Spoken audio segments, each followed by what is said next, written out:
বিশেষ অনুরোধ, আমাদের চ্যানেল ব্ল্যাক ইনভেনশন মুভিজকে সাবস্ক্রাইব করুন, কারণ আপনাদের সহযোগিতা এবং ভালোবাসা আমাদের জন্য একান্তই কাম্য। এখন থেকে আমাদের অডিও স্টোরিজ শুনুন স্পটিফাইতেও প্রতি সোমবার সন্ধ্যে 7টায়। আমাদের চ্যানেল ব্ল্যাক ইনভেনশন মুভিজ কোনো রকম তন্ত্রবিদ্যা ভৌতিক শক্তিকে প্রমোট করে না, সর্বস্বই আপনাদের মনোরঞ্জনের জন্য।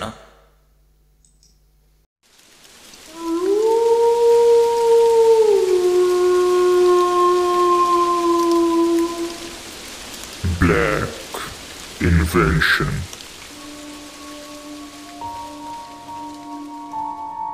সকলকে স্বাগতম জানাই ব্ল্যাক ইনভেনশন মুভিজ অডিও স্টোরিতে। আজকের গল্প টিএম অরিজিনালস প্রেজেন্টস রাতুল জাসওয়ারার লিখিত ভগ্নাবশেষ গির্জা।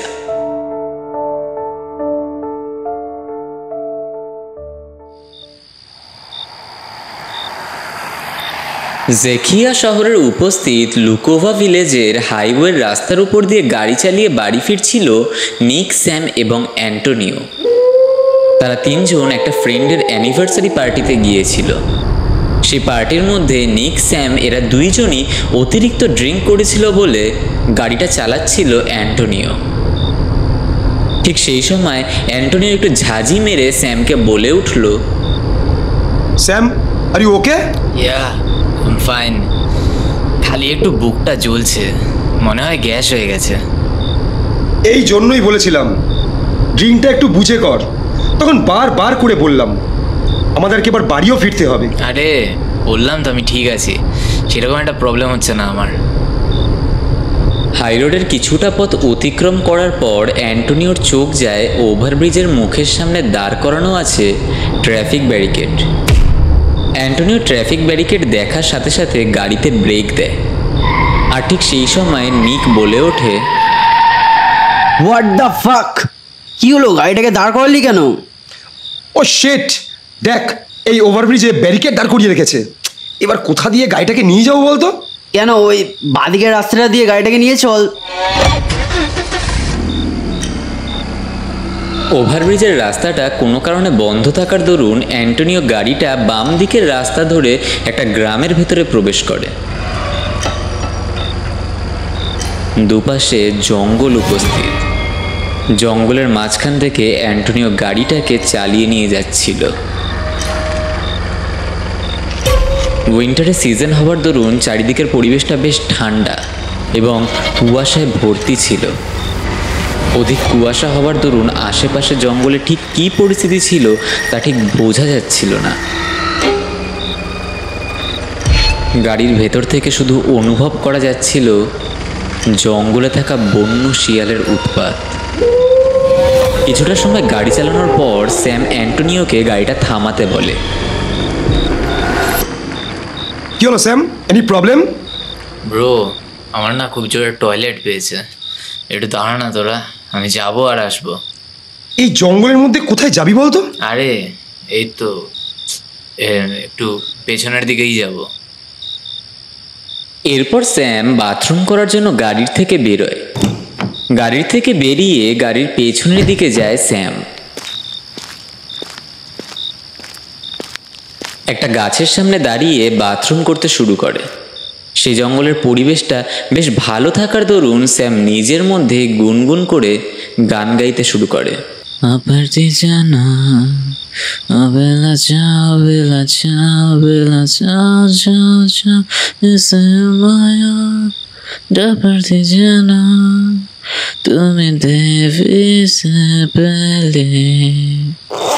এরপর স্যাম নিজের প্যান্টের চেনটা লাগায় আর পকেট থেকে তার পছন্দের সিগারেট ব্র্যান্ড সিলকাট সিলভারের প্যাকেটটা বার করে আর একটা সিগারেট মুখে নিয়ে জ্বালায়।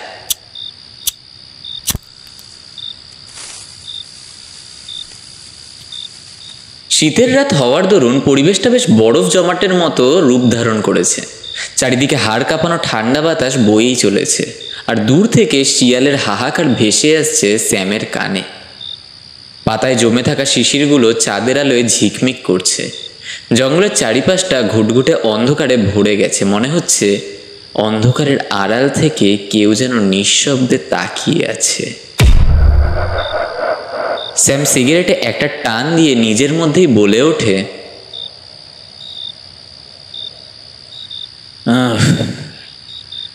What a sexy weather. My heart is completely wrapped up in it.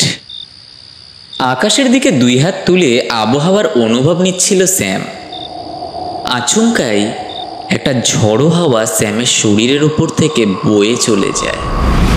Sam নিজের টাল সামলাতে না পেরে সেইখানেই পড়ে যায়। ঠিক সেই মুহূর্তে বার্ডেন বেলের শব্দ পায় স্যাম। শব্দটা পাওয়ার পর অবাক হয়ে যায় সে। স্যাম মনে মনে চিন্তা করতে থাকে যে এত ঘন জঙ্গলে ঘন্টা বাজার শব্দ কোথা থেকে আসছে। স্যাম মাটির থেকে উঠে জঙ্গলের এই পাশ ওই পাশ খুঁজতে শুরু করে। ঠিক তখনই স্যাম অনুভব করে কেউ যেন তাকে দেখছে নীরবে। স্যাম একটু জঙ্গলের গভীরে যেতে শুরু করে, আর ঠিক তখনই স্যাম দেখতে পায় জঙ্গলের মধ্যে উপস্থিত একটা গির্জা। স্যাম স্পষ্ট দেখতে পাচ্ছে সেই চার্চের সামনে একজন ব্যক্তি দাঁড়িয়ে রয়েছে, যার হাতের মধ্যে রয়েছে একটি জ্বলন্ত হেরিকেন। তিনি পরনে রয়েছে একটা সাদা রঙের বোরখা।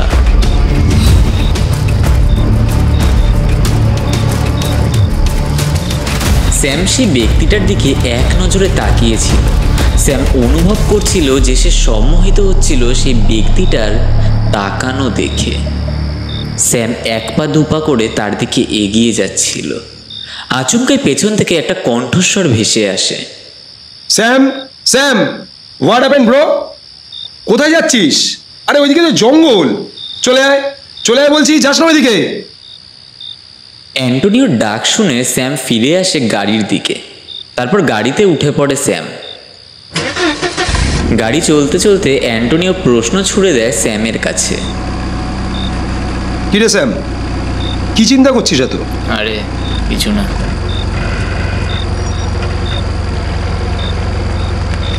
প্রায় কয়েক ঘন্টা পর তারা গাড়ি নিয়ে বাড়ি পৌঁছে যায়। বাড়ির ভেতরে প্রবেশ করে, যে যার রুমে শুতে চলে যায়। অ্যান্টোনিও, স্যাম এবং নিক এরা তিনজন মিলে একসাথে প্যারানর্মাল স্টাডি কমপ্লিট করেছিল। তারা প্রায় 3 বছর মেক্সিকো সেন্ট্রেডো ইনভেস্টিগেশন প্যারানর্মাল কলেজে পড়াশোনা করত, আর সেইখান থেকে তাদের তিনজনের পরিচয় হয়।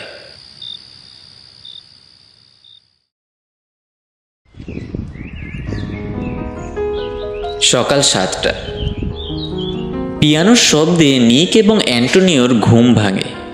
তারা দুইজন পিয়ানোর শব্দ পায় স্যামের রুম থেকে। শব্দটা পাওয়ার পর তারা দুইজনে স্যামের রুমের দিকে যায়। স্যাম, এই স্যাম, দরজাটা খোল। দরজা খোলা আছে, ভেতরে চলে আয়।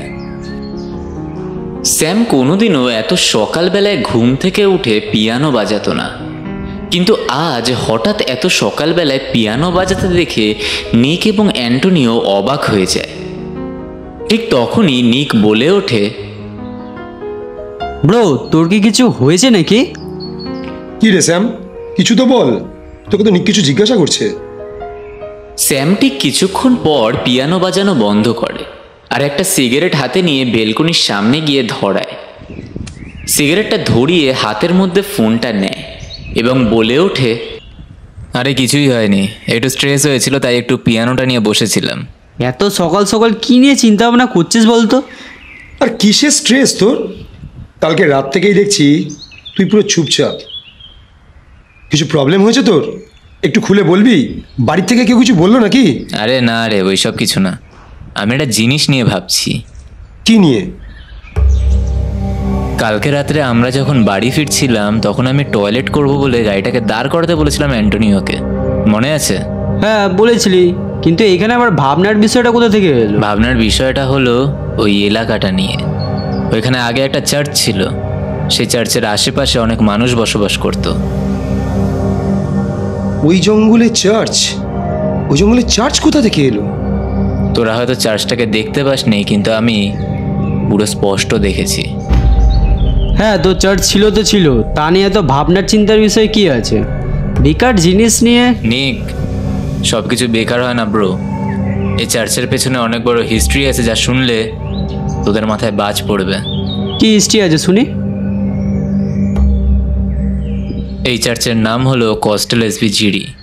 এটা কোনো সাধারণ চার্চ না, এটা একটা অ্যাবান্ডান্ড হন্টেড চার্চ।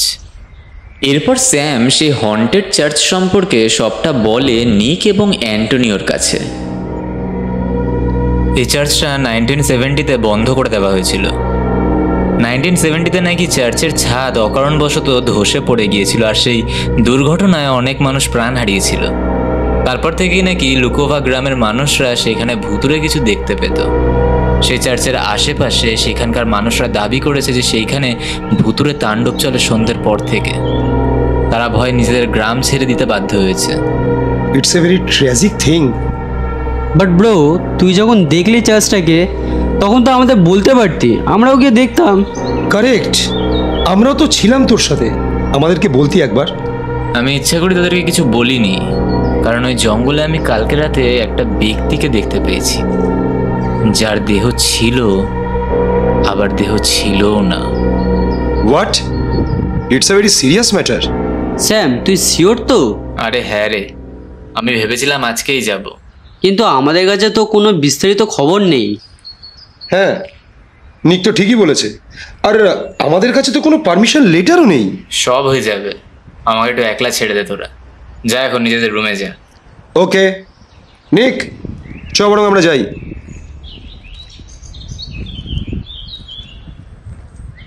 এরপর নিক এবং অ্যান্টোনিও স্যামের রুম থেকে চলে যায় নিজের রুমে, আর অপরদিকে স্যাম নিজের ল্যাপটপটা নিয়ে বেলকনিতে চলে যায়। স্যাম সেই চার্চের হিস্ট্রি সম্পর্কে সব কিছু ডিটেলসে বার করতে বসে পড়ে।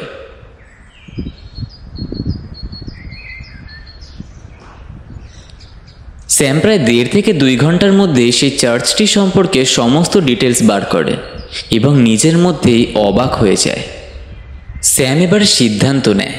স্যাম তাড়াতাড়ি তৈরি হয়ে পড়ে সেইখানে যাওয়ার জন্য।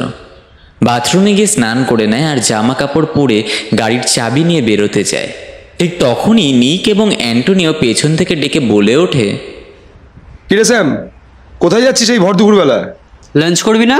না, ওরা লাঞ্চ করে নে, আমি একটু বেরোচ্ছি। নিক, স্যামের কি হলো বলতো? তুই বুঝবি না, কিন্তু আমি বুঝতে পারছি ও কোথায় যাচ্ছে এখন। নিক এবং অ্যান্টোনিওর কথোপকথনের মধ্যে স্যাম বেরিয়ে পড়ে বাড়ির থেকে। নিজের গাড়ি নিয়ে স্টার্ট করে রওনা দেয় লুকোভা ভিলেজের দিকে।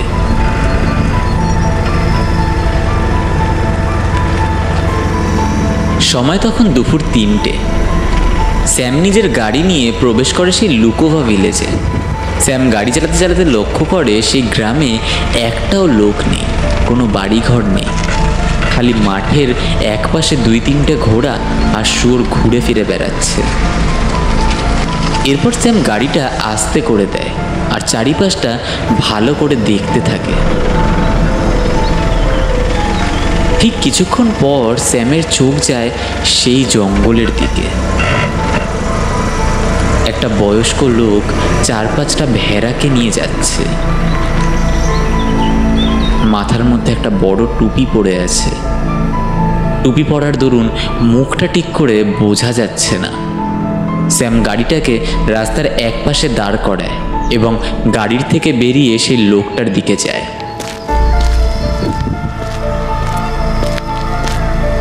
আচমকাই স্যাম সেইখানে গিয়ে দেখে ভেড়াগুলো তো আছে, কিন্তু লোকটা সেইখানে নেই। স্যাম অবাক হয়ে যায় আর নিজের মধ্যেই গজগজ করতে থাকে। I saw this guy standing here. Where did he go? ঠিক তখনই স্যাম সেই ঘন্টার শব্দ শুনতে পায়।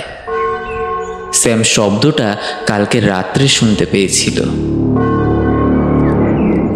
স্যাম আর দেরি না করে দৌড়ে সেই শব্দটাকে অনুসরণ করতে করতে জঙ্গলের ভেতরে ঢুকে যায়। ঠিক কিছুক্ষণ পর স্যামের সামনে সেই বয়স্ক লোকটা চলে আসে, যার পরনে ছিল ধুলো মলিন জামা এবং জিন্সের প্যান্ট। তার মাথার মধ্যে একটা বড় আকারের টুপি। ঠিক সেই মুহূর্তে সেই বয়স্ক লোকটা স্যামকে বলে ওঠে, Where are you going? Who are you? What are you doing in this forest? This is my house. You came to my house and asked me question. Your home means? Go away from here. I say go away. লোকটার ব্যবহার এবং কথাবার্তা শুনে বোঝা যায় যে এই লোকটা একটু পাগল আছে। স্যাম আর বেশি কথা না বলে সেইখান থেকে বেরিয়ে আসে। ঠিক তখনই স্যাম খেয়াল করে জঙ্গলের মাটির ওপর অনেক পাখি মরে পড়ে আছে। পাখিগুলোকে দেখে মনে হচ্ছে যে কেউ যেন ওদের চোখগুলোকে খুবলে বার করে নিয়েছে। স্যাম সেই মুহূর্তে কিছুই বুঝে উঠতে পারছিল না। সমস্ত কিছু অগ্রাহ্য করে জঙ্গল থেকে বেরিয়ে পড়ে সে। জঙ্গল থেকে বেরিয়ে নিজের গাড়িতে উঠে পড়ে। গাড়িতে উঠে গাড়ি নিয়ে সেইখান থেকে বেরোতে যাবে কি, স্যাম দেখতে পায় সেই বয়স্ক লোকটা হিংস্রভাবে তাকিয়ে আছে তার দিকে। স্যাম চুপচাপ গাড়ি স্টার্ট দিয়ে সেইখান থেকে বেরিয়ে পড়ে।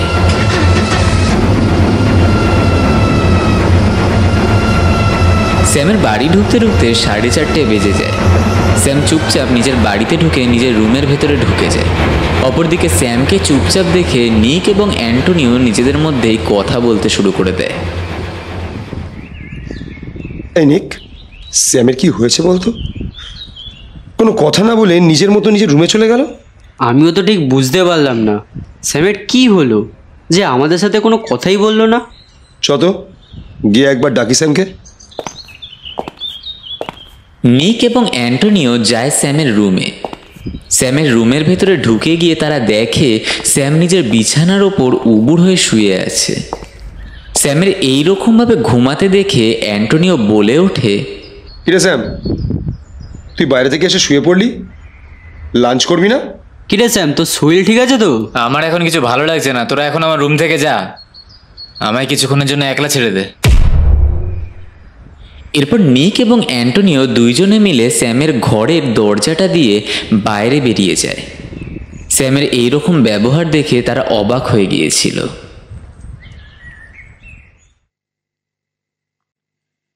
রাত্রি 8:30। নিক এবং অ্যান্টোনিও দুইজনে ডাইনিং রুমে বসে কমিক বুক পড়ছিল। ঠিক তখনই স্যাম হাতে করে ওয়াইনের বোতলটা নিয়ে নিজের রুম থেকে বেরিয়ে আসে। ওয়াইনের বোতলটা ডাইনিং টেবিলের ওপর রেখে ভারী গলায় অ্যান্টোনিওকে বলে ওঠে, অ্যান্টোনিও, একটু কিচেন থেকে 3টা গ্লাস নিয়ে আয় তো। হ্যাঁ যাচ্ছি, তুই বস এখানে। নিক, 3টে সিগারেট জ্বালা। সে নয় জ্বালাচ্ছে, কিন্তু খালি পেটে ওয়াইন? তোকে যা বললাম তুই তাই কর। ওকে। অ্যান্টোনিও কিচেন থেকে গ্লাস এনে টেবিলের ওপর রাখে এবং স্যাম ওয়াইনের বোতলের ছিপিটা খুলে তাদের 3 জনের জন্য ওয়াইন গ্লাসে ঢালে। সিগারেটটা মুখে নিয়ে বলে ওঠে, তোরা 10টার মধ্যে ডিনার কমপ্লিট করে নিবি, তারপর আমরা কিন্তু বেরোবো। বেরাবো? কোথায় যাবো? আজকে তো কারোর বাড়িতে পার্টি নেই, তাহলে কোথায় যাবো আমরা? স্যাম হাতের মধ্যে ওয়াইনের গ্লাসটা নেয় আর এক হাতে সিগারেট নিয়ে চেয়ার থেকে ওঠে। ডাইনিং রুমের উপরে এইদিক ওইদিকে হাঁটতে হাঁটতে বলে ওঠে, আজকে আমরা যাব আমাদের নিউ মিশনে। Mission? What are you saying? Say it clearly. তোদেরকে আমি বলেছিলাম যে লুকোভা গ্রামে একটা চার্চ আছে, আশা করি তোদের মনে আছে। হ্যাঁ, স্পষ্ট মনে আছে, তুই তো সকালে ওখানে গিয়েওছিলি। আজকে আমরা সবাই মিলে সেইখানেই যাব এক্সপ্লোর করতে। তুই কি শিওর? একদম। নে ওয়াইনটা শেষ কর। চিয়ার্স। নিক, স্যাম এবং অ্যান্টোনিও 3 জনে মিলে ওয়াইনটাকে শেষ করে। তাড়াতাড়ি তৈরি হওয়ার জন্য যে যার রুমে চলে যায় আর রাতের ডিনার কমপ্লিট করে তারা নিজেদের গাড়ি বের করে। গাড়ির মধ্যে ক্যামেরা থেকে শুরু করে সমস্ত ইকুইপমেন্ট গাড়ির ভেতরে ঢুকিয়ে নেয়। তাদের জীবনে আরেকটা ভয়ঙ্কর অভিজ্ঞতার মুখোমুখি হওয়ার জন্য তারা রওনা দেয় সেই ভগ্নাবশেষ গির্জার দিকে।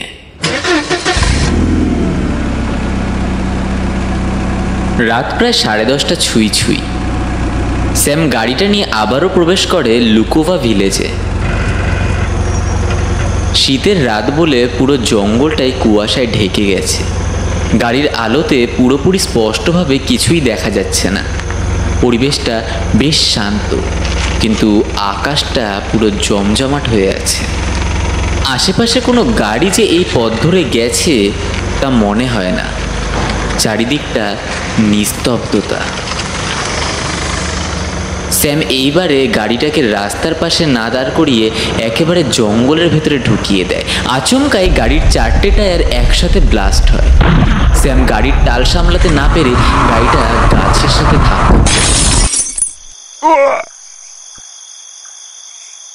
হে Sam, Sam, are you okay? Antonio, কোথায় লেগেছে তোর? নিক স্যাম আর অ্যান্টোনিওকে গাড়ির থেকে বার করে আর তাদের চোখে মুখে জলের ঝাপটা দেয়। ঠিক কিছুক্ষণের মধ্যে তাদের জ্ঞান ফেরে, আর তখনই অ্যান্টোনিও নিজের ব্যথা প্রকাশ করে ওঠে। আমি মনে হয় হাঁটতে পারবো না, বাপাটা ভেঙে গেছে আমার। কি বলছিস? কই দেখি। কোন পায়ে লেগেছে বললি? কি করবো এবার? আশেপাশে তো কোনো হসপিটালও নেই। দাঁড়া তো, বেকার তো টেনশন করছিস কেন? এই স্যাম, আমি মনে হয় হাঁটতেই পারবো না, তোরা যা, আমি এখানে অপেক্ষা করছি। পাগলের মতন কথা বলিস না তো, গেলে একসাথে যাব। এই নিক, এই দেখ। স্যামের কথা শুনে তারা যা দেখে তা না দেখাটাই হয়তো তাদের জন্য ভালো হতো। তারা দেখে মাটির উপর অসংখ্য পরিমাণে মৃতদেহের হাড় পড়ে আছে, আর সেই হাড়ের বীভৎস গন্ধ যেন নাকের লোম জ্বালিয়ে দিচ্ছে। তারা এই দৃশ্য প্রথমবার দেখেই অবাক হয়ে যায়। তারা বুঝে গিয়েছিল গাড়ির টায়ার ব্লাস্ট করার কারণ হলো এই মৃত পশুদের হাড়। ঠিক সেই মুহূর্তে অ্যান্টোনিও বলে ওঠে, ও মাই গড, এত মৃত পশুদের হাড় কোথা থেকে এলো? নির্ঘাত এই জঙ্গলের ভেতর কোনো ভয়ঙ্কর রহস্য লুকিয়ে আছে। ঠিক বলেছিস তুই। এই স্যাম, সেই চার্চটা কোন দিকে জানিস? এরপর অ্যান্টোনিও নিজের পায়ের ব্যথা নিয়ে নিকের কাঁধে হাত রেখে সামনের দিকে হাঁটার চেষ্টা করে। অ্যান্টোনিওর সাহস দেখে স্যামও মনে একটু সাহস পায়। আস্তে আস্তে কুয়াশা ভেদ করে জঙ্গলের গভীরে প্রবেশ করে তারা। আচমকাই তাদের কানে ভেসে আসে বার্ডেন বেলের শব্দ। তারা অবাক হয়ে জঙ্গলের এই পাশ ওই পাশ ভালো করে দেখতে শুরু করে, কিন্তু কিছুতেই শব্দটার অনুসন্ধান তারা খুঁজে পাচ্ছিল না।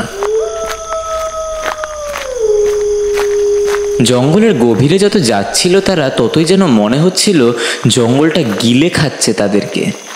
আশেপাশের ঝোপঝাড় থেকে অর্ধমৃত পশুদের কণ্ঠস্বর ভেসে আসছিল তাদের কানে। ঠিক তখনই স্যাম নিজের ব্যাগ থেকে ইএমএফ মিটার বার করে। আশেপাশের হরর অ্যাক্টিভিটি চেক করার জন্য স্যাম ইএমএফ মিটার ব্যবহার করে। ঠিক তখনই মিটারের কাঁটা রেড লাইটে গিয়ে অনবরত বাজতে থাকে।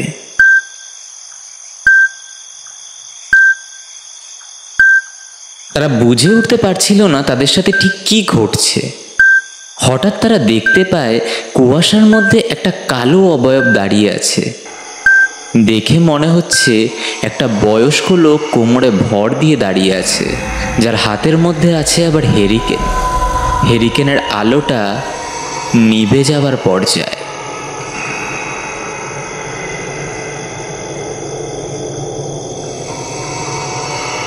ঠিক সেই মুহূর্তেই স্যাম নিচু স্বরে বলে ওঠে, এইটা তো সেই লোকটার মতোই লাগছে যাকে আমি সকালে দেখেছিলাম।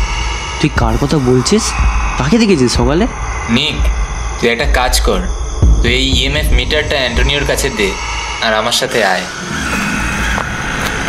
নিক সেই যন্ত্রটাকে অ্যান্টোনিওর কাছে রাখতে দেয়, আর অ্যান্টোনিওকে সেইখানে দাঁড় করিয়ে তারা দুইজন সেই বয়স্ক লোকটার পেছন করতে শুরু করে। পেছন করতে করতে তারা পৌঁছে যায় সেই ভগ্নাবশেষ গির্জার কাছে, যার নাম হলো কস্টেল এসভিজিডি।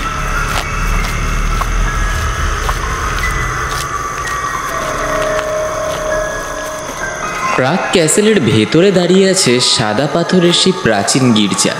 বাইরে থেকে শান্ত নিস্তব্ধ, কিন্তু কাছে গেলে মনে হয় যেন পাথরের দেওয়ালগুলো শতাব্দীর পুরনো কোনো গোপন কথা ফিসফিস করে তাদেরকে কিছু বলছে।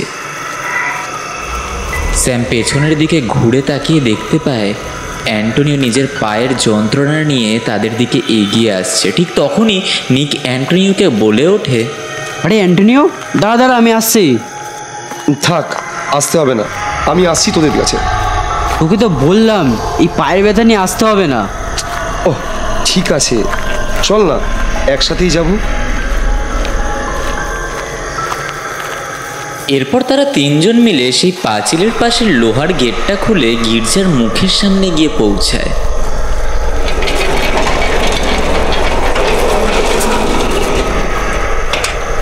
গির্জার ভেতরে প্রবেশ করতেই একটা পাথরের টাওয়ার দেখতে পায় তারা।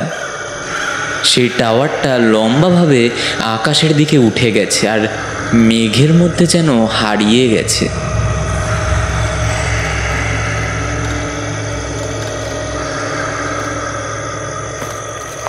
ঠিক তখনই নিক খেয়াল করে টাওয়ারটার গায়ে কারোর নাম লেখা আছে। নিক নিজের পকেট থেকে টর্চ বার করে, সেই টাওয়ারের গায়ে টর্চ লাইট ফেলে। টর্চের আলো টাওয়ারের গায়ে পড়তেই একটা নাম ভেসে ওঠে, সেন্ট লুডমিলার সমাধির বর্ণনা। পুরো লেখাটা তারা ঠিক করে পড়তে পারে না, খালি নামটাই পড়তে পারে। বাকি লেখাগুলো গ্রিক শব্দে লেখা ছিল বলে সেটা অগ্রাহ্য করে ভেতরে প্রবেশ করে তারা। ভেতরে প্রবেশ করতেই একটা শীতল বাতাস তাদের শরীরে হাড় কাঁপিয়ে দিয়ে বেরিয়ে যায়। ছাদের খিলান থেকে এক অজানা শব্দ ভেসে আসছে তাদের দিকে। নিক নিজের টর্চের আলো দিয়ে দেখতে পায় সেইখানে দাঁড় করানো পুরনো পিলারের মধ্যে ঝুলে থাকা মশাল। ঠিক তখনই নিক অ্যান্টোনিওকে বলে ওঠে, এই অ্যান্টোনিও, তোকে আমি আমার লাইটারটা রাখতে দিয়েছিলাম না? হ্যাঁ, কেন? তুই লাইটার নিয়ে কি করবি? দিন আমাকে লাইটারটা দে। নিক অ্যান্টোনিওর থেকে লাইটার নিয়ে সেই মশালটাকে জ্বালায়। সেই মশালের আলোতে তারা দেখতে পায় গির্জার ভেতরের বেঞ্চগুলোর মধ্যে সাদা রঙের চাদর চাপা দিয়ে অনেকগুলো দেহ কঙ্কাল রূপে পড়ে আছে। এই দৃশ্য দেখে তারা ভয়ে নিজের জায়গায় স্ট্যাচুর মতো দাঁড়িয়ে পড়ে। তারা এই দৃশ্য দেখে কিছুতেই বিশ্বাস করতে পারছিল না। হঠাৎ তাদের কানের মধ্যে একটা চিৎকারের শব্দ ভেসে আসে। নিক এবং স্যাম সেই শব্দ লক্ষ্য করে সেই গির্জার বেসমেন্টের দিকে দৌড় দেয়। গির্জার নিচে প্রবেশ করতেই তারা অনুভব করে কেউ যেন তাদেরকে দেখছে নীরবে। নিক সঙ্গে সঙ্গে নিজের পকেট থেকে টর্চ বার করে, আর সেই টর্চের আলোয় তারা দেখে বেসমেন্টের মধ্যে একজনের সমাধি রয়েছে। সমাধির কাছে এগিয়ে যায় তারা। সমাধির গায়ে লেখা আছে সেই নাম, সেন্ট লুডমিলার। সমাধির গায়ে ধুলো ময়লা পড়ে গেছে। সমাধিটা দেখে মনে হচ্ছে এর ভেতরের দেহটা সমাধির থেকে বেরিয়ে গেছে।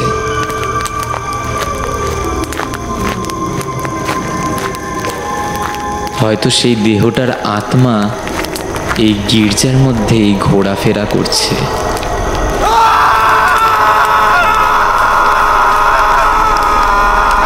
আচমকাই অ্যান্টোনিওর চিৎকারের শব্দ পায় নিক এবং স্যাম। ঠিক তখনই নিক স্যামকে বলে ওঠে, এই স্যাম, এইটা তো অ্যান্টোনিওর শব্দ। ও শেট, তার মানে অ্যান্টোনিও বিপদে। নিক আর স্যাম দৌড়ে বেসমেন্ট থেকে ওপরে উঠতে যায়। স্যাম নিকের থেকে টর্চটা হাতে নিয়ে ওপরের দিকে দৌড়ে যায়। ওপরে উঠে এইদিক ওইদিক অ্যান্টোনিওকে খুঁজতে থাকে। ঠিক তখনই স্যামের চোখ যায় সেই গির্জার ছাদের দিকে। স্যাম দেখে গির্জার ছাদে একটা হুকের মধ্যে অ্যান্টোনিওর দেহটা রক্তাক্ত অবস্থায় ঝুলছে। স্যাম বুঝতে পারে এই গির্জা কোনো সাধারণ গির্জা নয়। স্যাম আর দেরি না করে নিককে বলতে চায় এখান থেকে পালানোর কথা, কিন্তু স্যাম যখন সেই স্থানে গিয়ে পৌঁছায় সে দেখতে পায় নিক সেইখানে নেই। স্যাম পাগলের মতো হন্তদন্ত হয়ে খুঁজতে থাকে নিককে, কিন্তু কোথাও সে তাকে খুঁজে পায় না।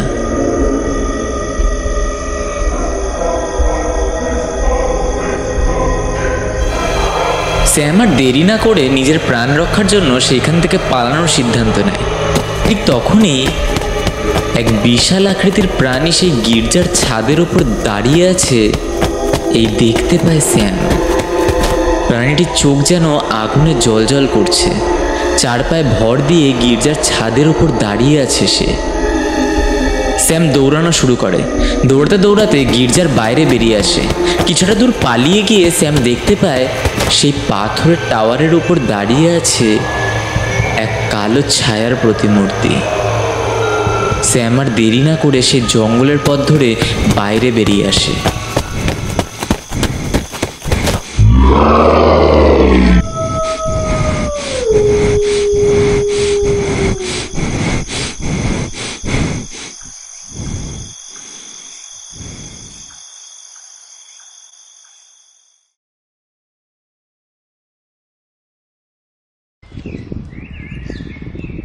পরের দিন সকালবেলায় স্যাম পুলিশ স্টেশনে যায় আর সেইখানে এক সিনিয়র অফিসারকে সমস্তটা খুলে বলে। পুলিশকে সমস্তটা খুলে বলার পর সেই পুলিশ অফিসার বলে ওঠে, Sorry sir, I can't make a case about this church. Why? We don't have permission to go there.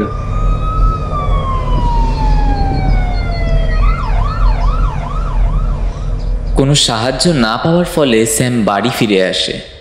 Sam বুঝে গিয়েছিল এইটাই তাদের লাস্ট মিশন ছিল। এরপর স্যাম নিজের প্যারানর্মাল ডিটেকটিভিটির কাজ এইখানেই শেষ করে দেয়। নিজের জিনিসপত্র নিয়ে গাড়িতে করে নিজের দেশে ফিরে যায়। এই ভয়ানক অভিজ্ঞতাই ছিল তার জীবনের সবথেকে বড় কাল।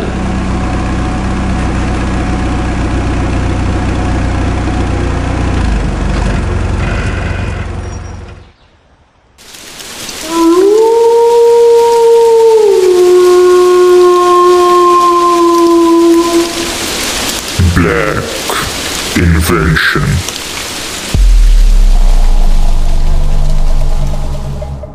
নমস্কার বন্ধুরা, গল্পটি ভালো লাগলে অবশ্যই লাইক, কমেন্ট, শেয়ার এবং সাবস্ক্রাইবের মাধ্যম দ্বারা জানাবেন। কোনো ভুল ত্রুটি হলে তা ধরিয়ে দেবেন। দেখা হচ্ছে আবারও শনিবার ঠিক রাত 11টা 11।